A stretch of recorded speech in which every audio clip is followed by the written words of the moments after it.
नमस्कार, Ajay astro money गुरु में आप सभी का स्वागत है। मैं हूं आप सभी के साथ दीक्षा। अजय एस्ट्रो मनी गुरु से आप सभी से मुखातिब होती हूं। आज की तारीख है 7 अगस्त और वार है गुरुवार। शो में बात करेंगे गुजरात में कपास बुवाई के आंकड़ों ने रुझान बदला, किंतु दक्षिण भारत ने मोर्चा संभाल लिया है। देश भर में इस खरीफ सीजन में कपास की खेती का रकबा पिछले साल की तुलना में थोड़ा घटा है। 1 अगस्त तक देश में कुल कपास की बुवाई 105.87 लाख हेक्टेयर रही, जबकि पिछले साल इसी अवधि में तक ये आंकड़ा 108.43 लाख हेक्टेयर था। कृषि मंत्रालय के आंकड़ों के अनुसार गुजरात में कपास के रकबे में सबसे ज्यादा गिरावट देखी गई, जहां किसानों ने तिलहनों की तरफ रुझान दिखाया है। गुजरात में सामान्य तौर पर कपास की खेती 25.34 लाख हेक्टेयर क्षेत्र में होती है। किसानों द्वारा कपास के बजाय मूंगफली और सोयाबीन जैसी तिलहनी फसलों को अपनाया जा रहा है। इसके पीछे कई सारी वजह हैं। तिलहनों की न्यूनतम समर्थन मूल्य में बढ़ोतरी, बेहतर लाभ की संभावना और कटाई के बाद दूसरी फसल लेने का विकल्प। वहीं कपास की कटाई के समय मजदूरों की उपलब्धता में आ रही समस्याएं भी किसानों को दूसरी फसलों की ओर मोड़ रही हैं। वहीं गुजरात में कपास के रकबे में आई गिरावट की भरपाई दक्षिण भारत के राज्यों कर्नाटक, तेलंगाना व आंध्र प्रदेश में बढ़ी हुई बुवाई से हो रही है। कर्नाटक में कपास की बुवाई 17% बढ़कर 7.5 लाख हेक्टेयर तक पहुंची है। वहीं महाराष्ट्र में भी कपास की बुवाई अच्छी गति से चल रही है। 28 जुलाई तक राज्य में लगभग 38.01 लाख हेक्टेयर में कपास की खेती हो चुकी है।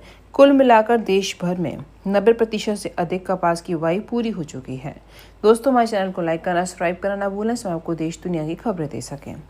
विशेषज्ञों का मानना है कि इस साल देश में कपास की कुल बुवाई का आंकड़ा पिछले साल के आसपास या उससे थोड़ा अधिक भी रह सकता है। जहां एक ओर गुजरात जैसे राज्य में किसानों का रुझान बदल रहा है, वहीं दक्षिण भारत की सक्रियता से देश में कपास उत्पादन की संभावनाएं स्थिर बनी हुई है। इस बदलाव से ये मैसेज मिलता है कि भारतीय किसान बदलते मौसम, बाजार भाव व कृषि श्रम की उपलब्धता जैसे कारणों को ध्यान में रखते हुए फसल चक्र में लचीलापन अपना रहे हैं।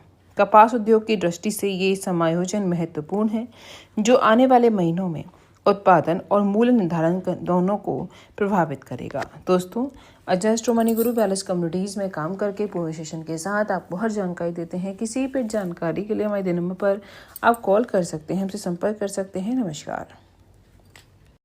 सोनाक्षी की रसोई में आज की स्पेशल गेस्ट है मौसमी चैटर्जी जी। ये जी नहीं, मौसमी आंटी। ओके आंटी मौसमी, तो आज आप क्या बनाएंगी? मैं क्यों बनाऊं? मैं तो गेस्ट हूँ, आप बनाओ, हम खाएंगे। एक्टिंग में तो हिट हो, अब खाना बनाओ सुपर हिट। ठाट से बनाऊंगी खाना, है ना द बेस्ट एवरीडे मसाला।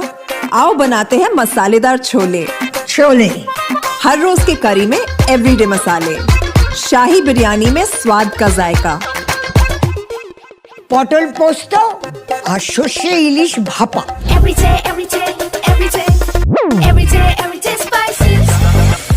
साफ मसाले, खुशबू और प्योर झांझ, टेस्ट से भर दे हर जुबान पे स्वाद। एवरीडे मसाले, देश का स्वाद।